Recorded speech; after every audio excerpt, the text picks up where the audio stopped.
got this trifling video I got to show y'all, and it get on my nerves because when people trying to work hard, man, you know, and people pull a stunt like this. But let me give you the backstory before I show you this video.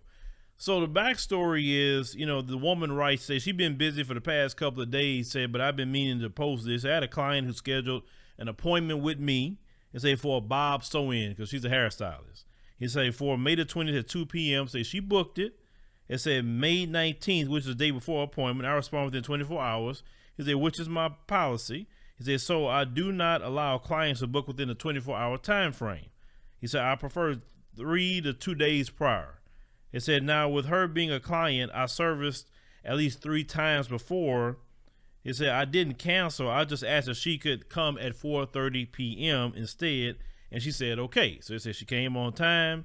He said, I got straight to doing her hair. It said, instead of a sew-in, we both agreed for her to get a bob. It said, due to her hair condition, which left her with a remainder of $45 to pay. They say, when I finished her hair, she asked if she can get a discount. Oh, I can't stand you discount dusty black folk that do that. Because when them folks tell you $45, you never tell them white folks, can I have a discount? You either pay it or you don't get it at all. But when it comes to black folks, you want discounts, you want everything else. Like, you have no respect for your own.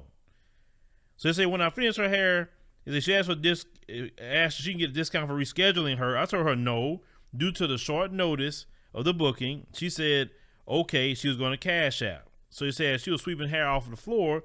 He said, I realized she still didn't send the money. He said, so I asked, what was the problem? She said she didn't feel she should send me the remainder of the $45. At this point, we locked her in the shop because it's I firmly standing on the remaining balance, and she wouldn't be able to leave until I received my money. And after 10 or 15 minutes of being locked in, she didn't pay her remaining balance.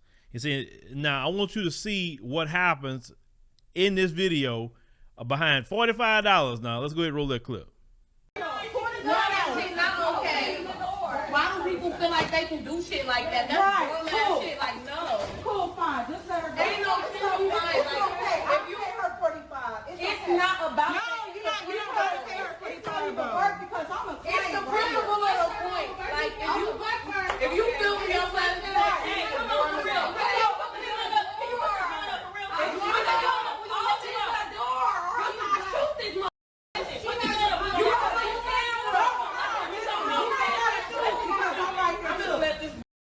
You ain't gotta shoot.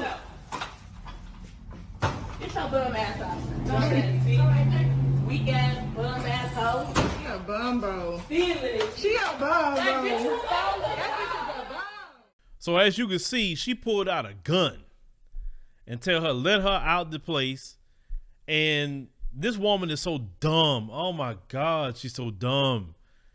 $45 just to pay on your Cash App to get your hair done. If you didn't have the money, you shouldn't have went into that woman's shop, first and foremost. Second of all, you brandish a weapon. Brandishing a weapon at somebody can get you a charge too. And not only she had it on the ground, you saw it, she was pointing it too. So that's another charge that she can get. Number 3, theft of service. That's another charge that she can get, right? I mean, she gonna go to jail, off behind some $45. She can get a couple of years in prison behind $45.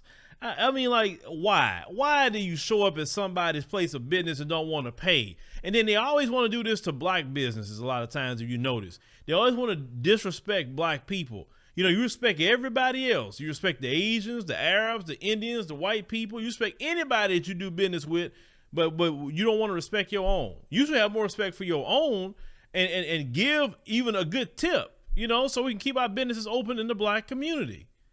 Because if this woman sit up here and broke her policy to get you in there. But you know what I would do, sister, next time? Make sure you stick to your policy and make sure you tell them, okay, well, in order to book that, you got to pay definitely half up front. You got to pay half up front. If you're not going to pay half up front, I'm not doing your hair. It's just that simple. Well, nobody else do it. Well, go to somebody else. I'm not going to get screwed again, because my wife didn't used to get deposits at one point in time either. Like, I remember one time she had made a cake kind of like that because my wife's a baker. And somebody said, yeah, I want this cake. And my wife took all her time to make this cake, and she was supposed to go deliver this cake. So she kept calling the lady, you know, like, hey, you know, what's up with the cake? I think the cake was like $150 cake at the time.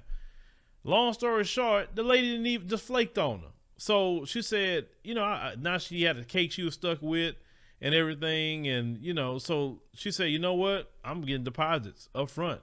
You got to pay half down. So if you don't want to, you know, pay for anything, you want to flake, well, at least you pay for half of it. And I don't feel bad about it. And that's the way you have to do it because of customers like that you saw in this video. That's why you see all these policies about deposits and putting so much down is because of people like that. Now, this idiot, like I said, some people just don't need a gun in their hand, and she one of them. Because that was stupid.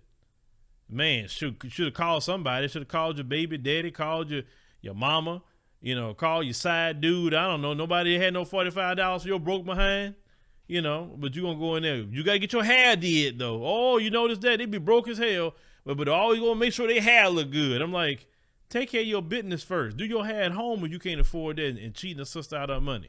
But leave me a comment. Let me know what you think about the situation in this video. It just really pissed me off, man. It pissed me off because I know how hard it is for black people in business. It's hard because, number one, you're dealing with a lot of self-hate in our own community, not supporting black businesses. Number two, you know, we don't get the capital that we need. Is she in the hair care industry? So she's fighting these different Asian groups that's fighting her for products and trying to cut her out, and so she can't do what she needs to do. All the battles that sister got, trying to pay her taxes and everything, and then you want to come in there and not even pay $45.